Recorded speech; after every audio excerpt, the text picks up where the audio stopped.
Coach Leonard, I want that shirt you have on. Show me that shirt you have on right now. This one right here? That is, yeah, okay. The sleeve is sick. And you got that is not what you built. Yeah. I hear you, man. I hear you. We're here. We're at the house that the fence built, Yes, we are. man. We're here. It's a great place. In this room, so they've got like an issue with running little kids up at Ed's because it's COVID. We all get it. Correct. Right? So now they came out here to this room for some nights of the week. What's it been like running practices out of here? It's been great. You know, status quo. The kids are here. They're working hard. They're listening. They're coachable. They're doing the right things. A little more travel. Some kids can't make the distance drive, so we're okay with that. But now we're back at St. Ed's for the most part. And Monday, Tuesday, Thursday, we're at St. Ed's 6 to 8. And then the little kids are here on Wednesdays and Fridays with Guy. And we're keeping our little kids, our little ones going. So our biddies are going to feed the youth program. So you look at this facility. They've already outgrown this facility. Like product-wise? We're already talking about putting an addition on so we can make a bigger wrestling room. My mind's blown when he talked. Like Charlie told me this on our podcast, and I was like, there's no way.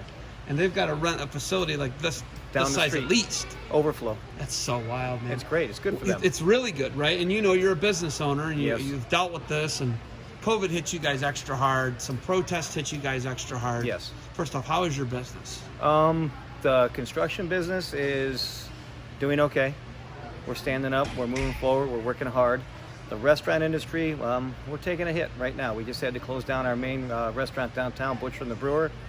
We had a positive test for COVID, and so we shut down till after the holiday. After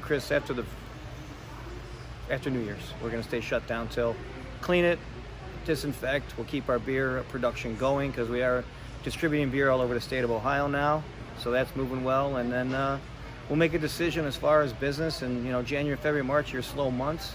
So we might potentially stay closed and just, service what we can service or open a couple days a week. It's a business decision. Our restaurant, the Tremont Tap House in the Tremont area, we'll keep that open with a small staff. We're all taking a hit, but we're gonna stand in there strong and fight. And look at that, and that's the fabric of America, man. The service industry it's huge. Trucking, service industry. Yes. Heavy industry. That's what runs America. Service industry is getting smashed right now. And Anybody people don't in understand service, that.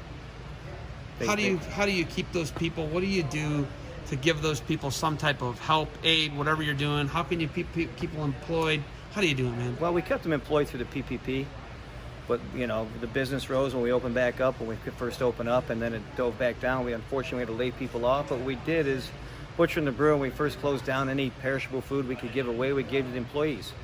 If an employee calls us and reaches out and says we need some help, we do our best to help them and guide them in the right direction and get them the help they need. Or if we can help them personally, we will. This is such a hard time in America right now, and this is something like my grandparents only saw and your grandparents only saw. We didn't see the Great Depression. We didn't see World War I, World War II. We didn't see a lot of these like crazy, global events, right? We saw 9/11, right? But that's not comparable to this. No. Right? This is 300,000+ people have died. It's a global pandemic. It seemed to somehow hit America harder than it hit China. I don't understand that, but when you look at this, what do you guys do? How has wrestling kept you sane? I think it's the wrestling community. I think the people in the wrestling community understand what's going on. They respect it. They use good judgment when it comes to traveling and taking their children places and bringing them to clubs. The word here is if you don't feel good, if you're sick, little Johnny stays home. You try to keep your kids not quarantined. They still have to function as children. It's not affecting our children as much, but they still need to be kids. They still need to go to school if they can, participate in anything they can participate in. And I think the parents have done a good job to this point in the wrestling community that I know of because I'm close to it.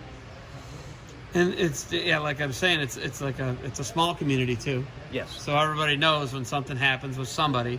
Right. We know, right? It's a small community. You are at the epicenter of blue collar. You're at the epicenter of sanitation. That's what this company is. Yes. Right? And that's what you're it's like not like you work here, but you're working in conjunction with Gus Seiko, Charlie Agazino, right? What's it like working with these guys and seeing these guys are hounds? Their business has done the opposite of what your business has, the restaurant. Yeah, they benefited. They benefited, they flourished, and that's kudos to them. Right place, right time, great product, people love their product, and it's got proven scientific findings behind it that it supports and keeps people clean and keeps them healthy. And I think being here, and being at St. Ed's, we're using their products to keep the rooms clean. Charlie was on our podcast. I don't know if you saw it, but he seems to think you don't get enough credit. Why don't you get enough credit? There's no credit to give. I'm a coach. I'm helping young men grow to be men, grow up in the community, give back, help out. There's no credit needed. You're coaching people. You're a mentor. That's all you do. You help them out. You're still having fun doing this. Love it. It's my, we had a seminar today with my employees from the construction company, and it was like a retreat. And my biggest focus was, our company's built around wrestlers because me and one of my partner, Jason Effner, are wrestlers. So we focus on that wrestling mentality and moving forward and giving back and helping people. And 6 of our carpenters are ex-wrestlers. No great wrestlers, but they were wrestlers, though. And that's what we do. How old are your kids now? 33, 32, 14, 11, and I have a 4-year-old grandson. You have quite the gaps there, my friend. It's wonderful. I love my children. They keep me going. The wrestling room keeps me going. It's my getaway. When you walk into that wrestling room, all the stress leaves your body, and you're in your happy place. So this is wonderful to be here. When are you coming to get more firewood? Right around the holiday, I'll come pick up some firewood. I'll Come get visit. it, buddy. Bring you some of that Butcher and the Brewer beer, and you can. Now enjoy you're it. talking. You can have all the wood you want. Now you got me. You hit my kryptonite there. There we go. Awesome. All right, Coach Leonard, you got anything else for me? No, thank you. Thank for what you do. Thank the guy and Charlie. Thanks to Westshore and letting me be a part of their program. Good luck to you guys tomorrow. Thank you.